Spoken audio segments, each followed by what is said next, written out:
नमस्कार, मैं विनोद वैष्णव और आप देख रहे हैं न्यूज़ 21 टीवी एवं पॉजिटिव न्यूज। आज आप मौजूद हैं 35वें अंतर्राष्ट्रीय सूरजकुंड मेले में और विरासत हरियाणा, विरासत हिंदुस्तान की हम बात करें तो सिर्फ और सिर्फ एक ही व्यक्ति का नाम हमारी नज़र में आता है, वो है एम एस पुनिया। क्यों उसका नाम मैं इनका इसलिए ले रहा हूँ कि पिछले कई वर्षों से अंतर्राष्ट्रीय स्तर पर जब अगर कला संस्कृति को दिखाने की बात आ जाती है तो फिर सीधे सीधे पुनिया साहब के पास भागना पड़ता हम सभी को। और मैं आपको और बता दूँ, बड़े गर्व के साथ कह देता हूँ, प्रधानमंत्री हमारे, राष्ट्रपति हमारे, मुख्यमंत्री कई प्रदेशों के आकर के इनके हाथों से पगड़ी बंधवाई और इनके हाथों से विरासत को जानने की उन्होंने कोशिश की है, चाहे वो किसी भी प्रदेश का मुख्यमंत्री हो। सर, अब की बार क्या कुछ खास लेकर के आ पाए हैं? अब की बार हम बहुत विशेष लेकर के आए। एक तो विरासत हेरिटेज हरियाणा, जो हरियाणा का क्राफ्ट है जी, जो खत्म हो गया था, उसको हम मॉडर्न स्वरूप में प्रस्तुत कर रहे हैं। आप सामने देखेंगे कि जुलाहा किस तरीके से जो दरी बनाता है, वो दरी को मार्केट से जोड़ के, उसके बाद फिर जो पेपर मैसी के बोइये हैं खत्म हो चुके थे, वो उनको हम बाजार में ला रहे हैं, उसको हम जोड़ रहे हैं। फुलझड़ी बिल्कुल खत्म हो चुकी थी, उसको बाजार में ला रहे हैं, जोड़ रहे हैं। मुड्डे बिल्कुल जो है डिसअपीयरिंग स्टेट में हैं, हम जो है नए डिजाइन करके उसको बाजार में ला रहे हैं। ये बताइए सामने क्या रखा होगा इस पर भी? ये बहुत पुराने, लगभग 150 साल पुराने ये गाड़ी के पहिए हैं, बहुत ही रेयर हैं। इतने ये आपने कभी देखे नहीं होंगे पहिए। ये मतलब बैलगाड़ी में यूज हुआ? ये बैलगाड़ी थी उस समय की, जो छोटी बैलगाड़ी में इस तरह के यूज होते थे। और ये पानी की घड़ी है, ये आप देख सकते हैं, 24 मिनट की एक घड़ी होती है। और जो है इस प्रकार जैसे पल है, घड़ी है, पहर है, ये भारत का जो समय मापक था वो था। जैसे अंग्रेज आए समय बदल गया। ये पुरानी चीज़ें हैं, आभूषण हैं। और ये पुराने दिए होते थे पहले, ये बहुत रेयर दिए हैं, 150 साल पुराने थे ये। अच्छा, ये पगड़ी अब की बार देखी गई है बहुत सारी। ये पगड़ी आप देखते हैं, इसमें बांगर की पगड़ी, खादर की पगड़ी लगभग आई है। मतलब हमारा लगभग 50 तरह की जो पगड़ी है वो हम यहाँ पर दिखा रहे हैं। और इसमें हरियाणा की पगड़ी, मेवात की पगड़ी, ब्रज की पगड़ी, और आप देखते हैं कि मुल्ला जी की पगड़ी है, और दूसरे जो पठानी पगड़ी है, इसके साथ ही शिवाजी जी की पगड़ी है, पृथ्वीराज चौहान की पगड़ी है, बिरबल की पगड़ी है, और सारी जो मतलब पंजाब की पगड़ी, हरियाणा की पगड़ी, पूरी वैरायटी। पुराने ये आप देख सकते हैं कि पुराने रेडियो हैं, और ये कांटे और बिलाई है, वो आप देख सकते हैं। और ये बाट पीतल के बहुत रेयर हैं, मतलब आपको मिलेंगे नहीं कहीं। अच्छा, ये रेडियो के बारे में बताइए, लगभग कितने वर्ष पुराना? ये लगभग 100 साल पुराना। जब रेडियो की शुरुआत हुई तो इसी तरीके के रेडियो आते थे। ये पंचायती रेडियो है। जब पहले रेडियो की शुरुआत हुई तो पंचायतों में दिए जाते थे। ये पंचायती रेडियो हैं। और ये सुराही और ये लोटे, ये पुरानी परंपरा है। ये देखिए, ये तांबे की मुगल काल की सुराही आप देख सकते हैं। ये देसी अपनी, जब जैसे खेत में जाते थे या बाहर बाजार में जाते थे, अपना पानी साथ लेके चलते थे। ये कुप्पा है, मतलब जो तेल को स्टोर करने के लिए कहते, फूल के कुप्पा सा हो गया। तो ये बहुत रेयर कुप्पा है, 300 साल पुराना है। और ये खारा है, ये भी 100 साल के लगभग जो पुराना है। इसमें पूरा आप देख सकते हैं रई हैं, पुराने बर्तन हैं, सागर हैं। तो इस तरीके से पुरानी परंपरा देखिए, बिल्कुल ऐसे रेयर जो है लोटे आप देख सकते हैं। वह ये बहुत ही रेयर, ये बहुत ही रेयर जो है लोटा आप इसमें देख सकते हैं। इसकी जो कार्विंग है वो हाथ से की गई है। ये हाँ बिल्कुल, ये बहुत ही रेयर है। इसकी विशेषता आप इसको देख सकते हैं। ये भी लगभग 200 साल पुराना है, हैंडमेड है। इसी तरीके से आप बेला है, लोटा है, लुटिया है, ताड़े हैं, ये जो मुगल काल के ताड़े हैं। और इसी तरीके से आप सागर हैं, ये भी देख सकते हैं। ये अनाज के मापक थे पहले। अच्छा। ब्रिटिशर्स के आने से पहले।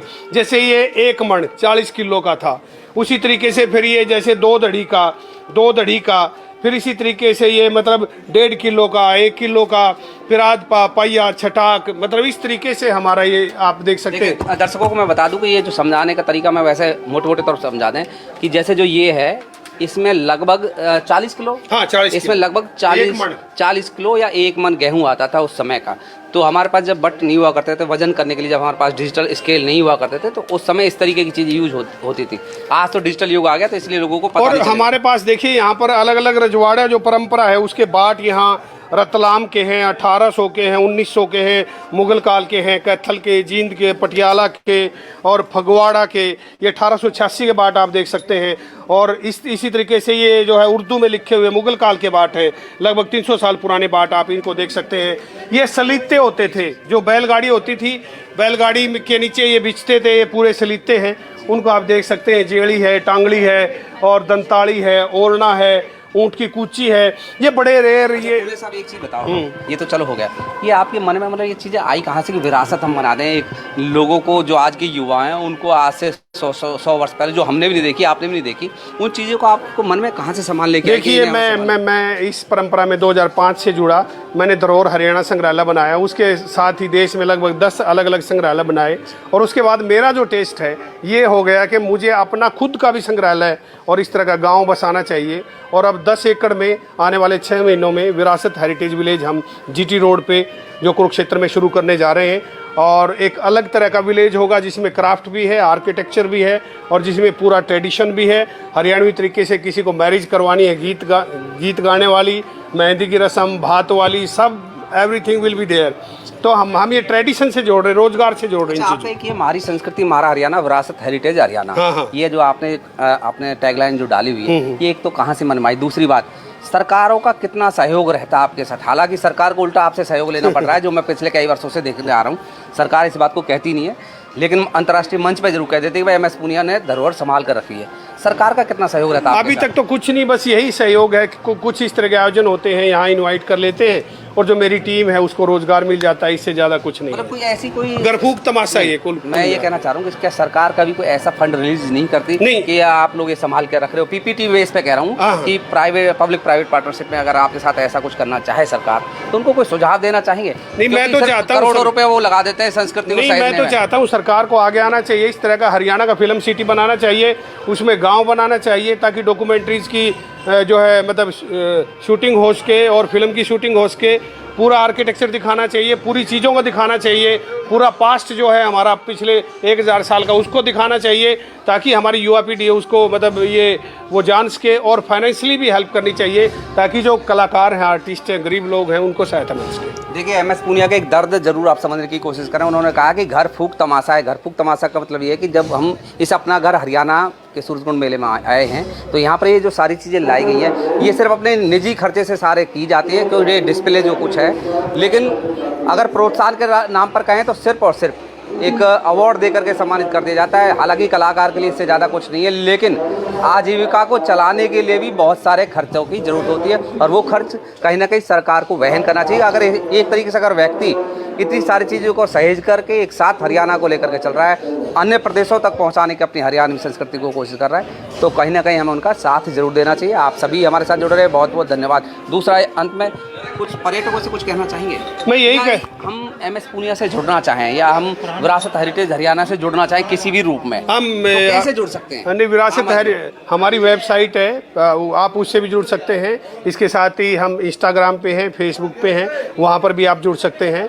और इसके साथ ही आने वाले दिनों में हम भी इस तरह के आयोजन करेंगे, ताकि सोशल मीडिया के माध्यम से इंटरनेशनल लेवल के जो बाहर के हरियाणा के लोग बाहर रह रहे हैं उनको जोड़ करके इस तरह के फेस्टिवलों का आयोजन हो। तो अपील कोई युवाओं से कुछ खा सकते हैं? मैं युवाओं से यही कहता हूं कि हमारी संस्कृति, हमारा ठिकाना विरासत हेरिटेज हरियाणा, जरूर आना, गांव मसाना, विरासत हेरिटेज हरियाणा।